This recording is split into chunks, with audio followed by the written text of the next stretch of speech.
नमस्कार दोस्तों। आज इस वीडियो के अंदर मैं आपको एक बहुत इंपॉर्टेंट जानकारी बताने के लिए आया हूँ। ये जो जानकारी है, ये सुनने के बाद आपके मन में भी केसेस के ऊपर शक पैदा होने लगेगा कि यार मेरा केस क्या कोर्ट के अंदर जब जाएगा तो वहाँ पे सही से सुनवाई हो पाएगी या नहीं?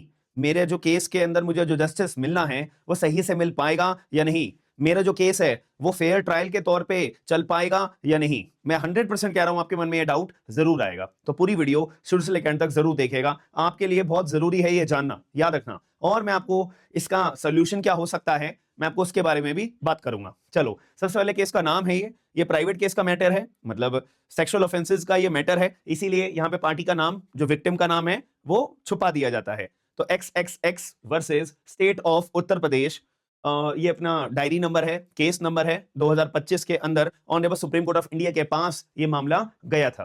तो ये मामला जो है हमें क्या बताता है, जुडिशियल अकाउंटेबिलिटी के ऊपर सवाल उठता है।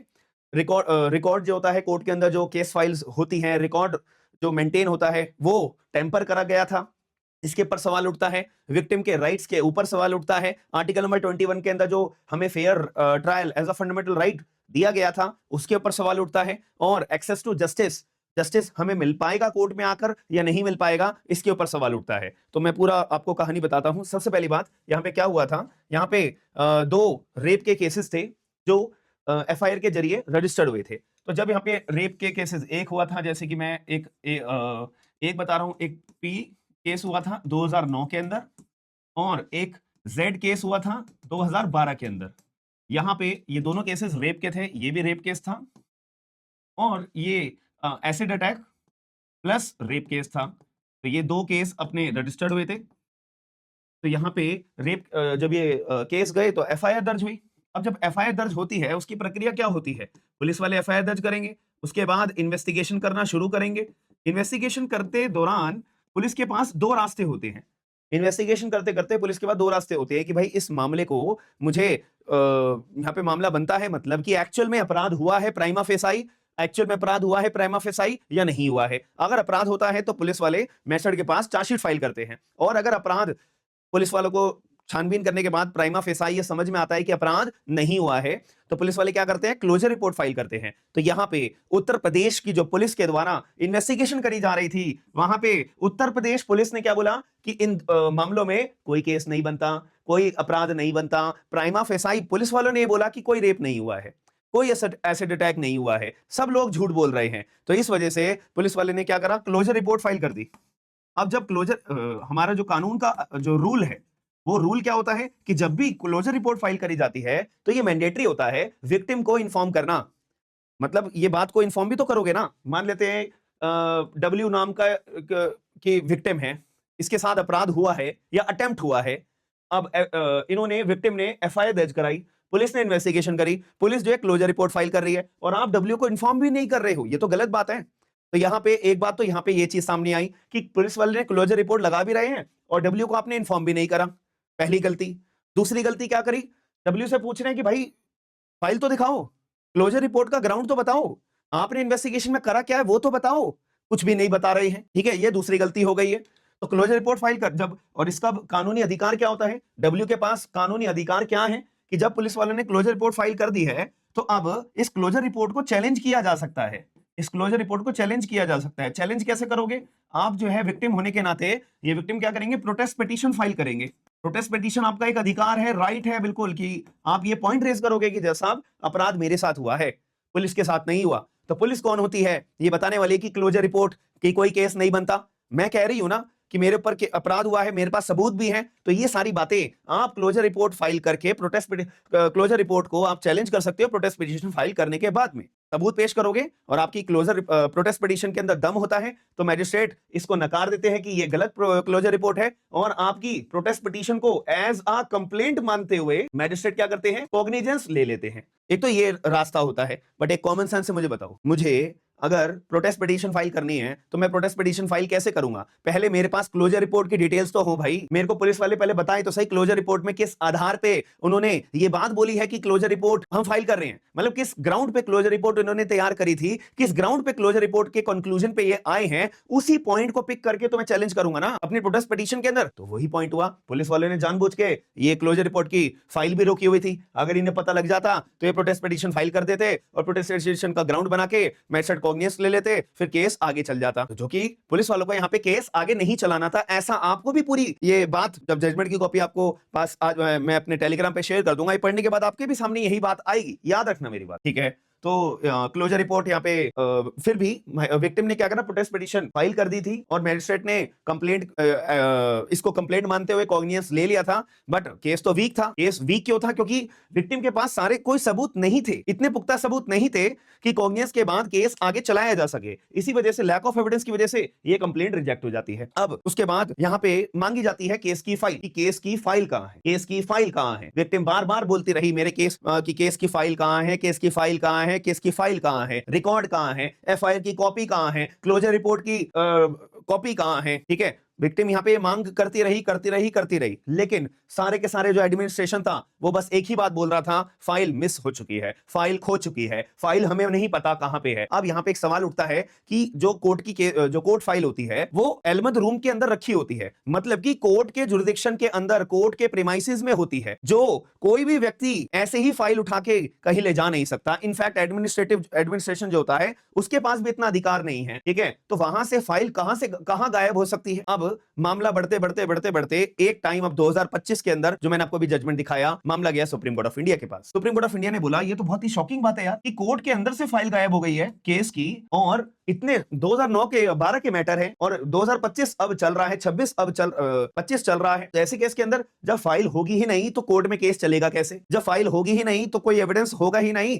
तो विक्टिम को इंसाफ कैसे मिलेगा? तो यहाँ पे जो स्टाफ था उन्हें ऑर्डर करा गया कि भाई देखो, पहले तो सुप्रीम कोर्ट ऑफ इंडिया ने रिकंस्ट्रक्शन ऑर्डर पास कर दिया। रिकंस्ट्रक्शन ऑर्डर का मतलब ये होता है कि जो ये पर्टिकुलर केस है, आप पहले तो जो फाइल मिस हो चुकी है उसे ढूंढो। अगर ढूंढने के बाद भी अगर केस की फाइल नहीं मिलती है तो पूरे केस को रिकंस्ट्रक्ट करो। रिकंस्ट्रक्ट भी नहीं कर सकते हो तो at the end court order करता है रीट्रायल करो। मतलब ये सारी बातें रिकंस्ट्रक्शन ऑर्डर के अंदर इंक्लूडेड होती है। रिकंस्ट्रक्शन का मतलब होता है कि अगर कोई केस के जो महत्वपूर्ण डिटेल है, फाइल है, वो अगर खो जाती है तो फाइल ढूंढो, फाइल नहीं मिलती है तो केस को दोबारा रिकंस्ट्रक्ट करो, जो भी फैक्ट्स के आधार पे आपको याद होगा। वो भी नहीं हो सकता तो रीट्रायल होगा, दोबारा ट्रायल चलो भाई, बात खत्म। तो अब ऐसे केस में जब कोर्ट का रिकंस्ट्रक्शन ऑर्डर आ गया, उसके बाद एकदम जो स्टेट के बिहाफ पे जो पुलिस को डिफेंड करने के लिए वकील साहब थे, उन्होंने बोला जज साहब केस की फाइल मिल चुकी है, केस की फाइल मिल चुकी है। तो honourable supreme court of India ने यहां पे क्वेश्चन रेज करा कि एक बात बताओ भाई, जब 2009 से ये विक्टिम चिल्लाई जा रही है केस की फाइल कहां है, केस की फाइल कहां है, केस की फाइल कहां है, तब तो तुम्हारे को फाइल मिली नहीं थी।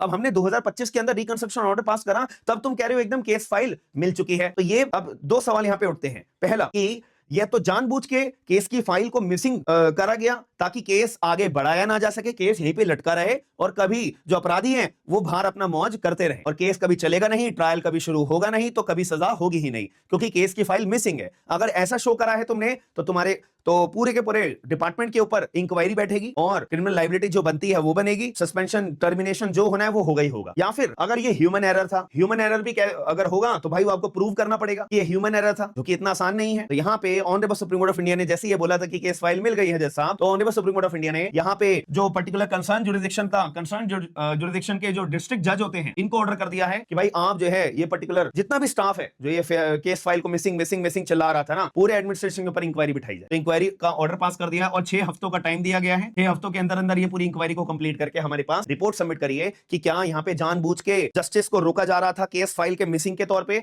या एक्चुअल में यहाँ पे ह्यूमन एरर था। ह्यूमन एरर था तो वो कैसे था, प्रूव करो। जो भी बात अभी सामने आएगी ये मामले के ऊपर हमें समझ में आएगा, बट ये आप समझ सकते हो। और यहाँ पे 2012 के बारे में तो अभी कुछ पता ही नहीं है, तो यहाँ पे डीजे को ये भी बोला है कि भाई जो 2012 का मैटर था इसका भी स्टेटस बताओ कि इसकी भी केस फाइल मिसिंग है तो क्या है क्या नहीं है। केस फाइल मिसिंग है ये अगर एडमिनिस्ट्रेशन बोल रहा था तो इनके भी हम गर्दन पकड़ेंगे। तो अब आपके दिमाग में ये क्लैरिटी आई होगी कि अब ये सारी कहानी तो एडमिनिस्ट्रेशन ने अपने तौर पे रन करी है। अब विक्टिम का सोचिए, और यहाँ पे ये जो 2012 का जो जेड विक्टिम थी, ये चिल्लाई जा रही थी कि भाई जो अक्यूज हैं वो मेरे को जान से मारने की धमकियां दे रहे हैं, तो ऐसे केस में पुलिस ने उसके बाद भी क्लोजर रिपोर्ट फाइल कर दी कि कोई केस नहीं बनता, प्राइमा फेसाई कोई केस नहीं बनता है इसके बाद भी। और जब मामला गया था कोर्ट के अंदर, तो कोर्ट ने भी बस यही बोला था, चलो एसपी साहब सुपरिटेंडेंट ऑफ पुलिस को सिक्योरिटी का ऑर्डर पास कर दिया था कि इस विक्टिम को सिक्योरिटी दी जाए, बस यहीं पे मामला इनका अटका हुआ था। ना कोई इंक्वायरी कंडक्ट हुई है, ना कोई कॉग्निजेंस हुआ, ना कोई इंक्वायरी हुई, ना कोई चार्ज फ्रेमिंग हुई, ना कोई ट्रायल हुआ है, कुछ भी नहीं हुआ है अभी तक। तो इस वजह से सुप्रीम कोर्ट ऑफ इंडिया बहुत ज्यादा शॉक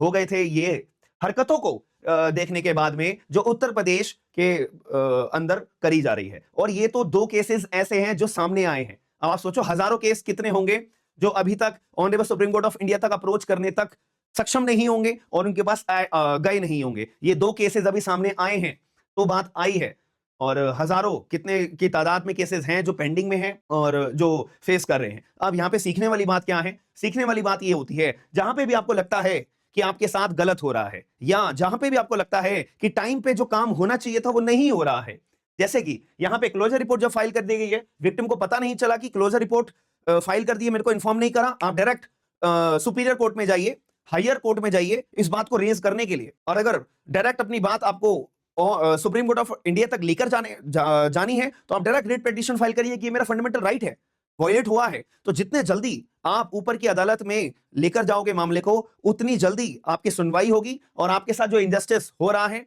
इलीगैलिटी हो रही है, वो सामने आएगी और ऑर्डर पास होगा। याद रखना मेरी बात को, यहां पे भी मेरे हिसाब से मैं अपना अनुमान लगा रहा हूं कि ये जो 2009 या 2012 का यही मामला होगा कि इनको लटका के रखा हुआ होगा कि केस फाइल अभी मिसिंग है, ढूंढ रहे हैं। नेक्स्ट तारीख तक जो है केस की फाइल मिल जाएगी, तब हम ऑर्डर बता देंगे। या तो वो जो स्टाफ होगा एडमिनिस्ट्रेशन का, वो एंटरटेन भी नहीं कर रहा होगा कि हमें नहीं पता आपकी फाइल कौन सी है, केस कौन सा है, सॉरी आप हमें नहीं पता आपको कहां जाना है, हम इसके लिए कॉम्पिटेंट पर्सन नहीं है, हमारे को इसका जवाब देने की अथॉरिटी नहीं है, वगैरह वगैरह। तो आप सीधा, कोई अथॉरिटी नहीं है, कोई बात नहीं, पार्टी बना के उन्हें सीधा आप सुपीरियर कोर्ट के पास जाके अपनी पिटीशन फाइल करिए, रिट पिटीशन फाइल करिए, अपील फाइल करिए, जो सही लगता है वो करो अपने आप को इंसाफ दिलाने के लिए। ये बात को हमेशा याद रखना। अगर ये नीचे के लोग जो अधिकारी हैं अगर काम नहीं करते हैं, तो आपके पास जो अधिकार है ऊपर की कोर्ट में जाने का, उसको इस्तेमाल करा करो। अगर नहीं करोगे तो ऐसे ही ईयर्स टू ईयर्स बीत जाएंगे और आपका जो इनजस्टिस है वो आपके साथ होता रहेगा। इसीलिए यहां पे मैंने आपको जो वीडियो के स्टार्टिंग में बोला था कि जुडिशियल अकाउंटेबिलिटी के पर सवाल उठता है कि भाई कोर्ट के अंदर बैठे हुए केस की फाइल गायब हो गई, कैसे हो सकता है, और रिकॉर्ड को टेम्पर कर रहे हो। अब भाई देखो, एक बात बताओ, केस फाइल मिसिंग थी तो कितने इंपॉर्टेंट सबूत होंगे जो गायब हो चुके होंगे, तो उसकी जिम्मेदारी कौन लेता है? तीसरी बात, विक्टिम के अधिकारों को जो है, विक्टिम के पास अधिकार था प्रोटेस्ट पिटीशन फाइल करने का, और विक्टिम के पास अधिकार होता है क्लोजर रिपोर्ट फाइल हो जाने के बाद इन्फॉर्म करने का। कोई विक्टिम के राइट्स को पूरा क्लियर वायलेशन है। यहाँ पे आर्टिकल 20 फेयर ट्रायल की तो नाम ही छोड़ो, फेयर ट्रायल ही शुरू नहीं हुआ तो फेयर क्या होगा? ठीक है। और एक्सेस टू जस्टिस की यहाँ पे बात बस किताबों में पढ़ी जा रही है, रियलिटी में, ग्राउंड रियलिटी की अगर बात करें, कुछ फॉलो नहीं हो रहा है। तो इसीलिए ये केस का जो नाम और ये डायरी नंबर, केस नंबर मैंने आपको बता दिया है। जजमेंट की कॉपी अभी honourable supreme court of India की वेबसाइट पे अपलोड नहीं हुई है, जैसे ही अपलोड होगी मेरे टेलीग्राम पे आपको मिल जाएगी। आप इस वीडियो के माध्यम से क्या चीजें समझ पाए हो, क्या कानूनी टेक्निकलिटीज समझ पाए हो, मुझे कमेंट बॉक्स के अंदर जरूर बताएगा। अपने पॉइंट ऑफ व्यू को याद रखना। और हमारा एप्लीकेशन है स्मार्ट एंड लीगल गाइडेंस, तो आप लोग एप्लीकेशन को डाउनलोड करके, अगर आप एक विद्यार्थी हो जो जुडिशियल एग्जाम्स की तैयारी कर रहा हो या अदर लॉ एग्जाम्स की तैयारी कर रहा हो, तो हमारी एप्लीकेशन है। बैच लेने के लिए आप लोग एप्लीकेशन डाउनलोड जरूर करिएगा। मिलते हैं नेक्स्ट वीडियो के अंदर। थैंक यू, धन्यवाद।